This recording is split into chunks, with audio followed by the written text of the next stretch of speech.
வணக்கம் ஜெரி குக்கரி. எவ்வளவோ non veg dishes இருக்குது. ஆனால் அதுக்கே டஃப் கொடுக்குற மாதிரி வெஜிடேரியன்லேயும் ஒரு சில டிஷ்ஷஸ்லாம் இருக்குது. அதில் ஒன்று தான் பருப்பு உருண்டை குழம்பு. வாங்க எப்படி வைக்கலாம்னு சொல்லி பார்க்கலாம். அதுக்கு ஒரு பவுல் எடுத்துக்கோங்க. அதில் 1 கப் கடலைப்பருப்பு, 1 கப் துவரம்பருப்பு, ஒரு 10 பல் பூண்டு, 1 ஸ்பூன் சோம்பு, 4 வத்தல். இது எல்லாத்தையும் நல்லா கழுவி ஒரு 4 மணி நேரம் ஊற வச்சுக்கலாம். இப்போ ஒரு மிக்ஸி ஜாரில் ஊற வச்ச எல்லாத்தையும் போட்டு 1 2 நுணுக்கி வச்சுக்கோங்க. பருப்பு வரை கரைக்கிற மாதிரி அரைச்சி வச்சுக்கலாம். இப்போ குழம்புக்கு ஒரு பாத்திரம் வச்சுருக்கேன்.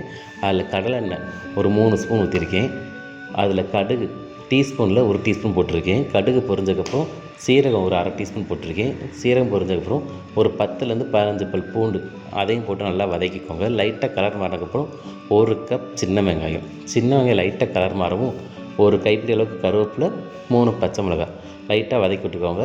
இப்போ ஒரு 1/2 ஸ்பூன் மஞ்சத்தூள் போட்டு நல்லா மிக்ஸ் பண்ணி வச்சுக்கோங்க. இப்போ வெங்காயம் வதங்கினதுக்கப்புறம் தக்காளி, நான் இன்றைக்கி 3 தக்காளி போட்டிருக்கேன். நீங்கள் பெருசாக இருந்தால் ஒரு தக்காளியை போடுங்க போதும்.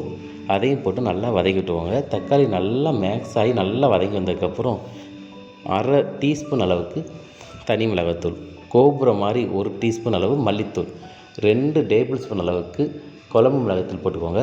இது எல்லாத்தையும் போட்டு நல்லா வதக்கி விட்டுருங்க. நல்லா வதங்கினதுக்கப்புறம் புளித்தண்ணி 1 கப் வச்சுருக்கேன். அதையும் ஊற்றி இந்த புளித்தண்ணி ஃபஸ்ட்டு நல்லா மசாலாவோட கொதிக்கட்டும். நல்லா கொதித்ததுக்கப்புறம் நம்ம குழம்புக்கு எவ்வளோ தேவையோ தண்ணி அந்தளவுக்கு ஊற்றி உப்பு போட்டு ஒரு மூடி போட்டு மூடி வச்சிடலாம். கொஞ்சம் தண்ணி நிறையா வச்சுக்கோங்க. தேங்காய் ஊற்றலை, இந்த பருப்புலேருந்து கெட்டியாகும். இப்போ நல்லா தண்ணி குழம்பு நல்லா கொதிச்சு வருது. இப்போ இதில் வந்து நம்ம சின்ன பருப்பு அரைச்சிருக்கோம்ல, அது சின்ன சின்ன உருண்டையாக போட்டு ஸ்லோ ஃப்ளேமில் 20 நிமிஷம் வச்சா சுவையான பருப்பு உருண்டை குழம்பு ரெடி.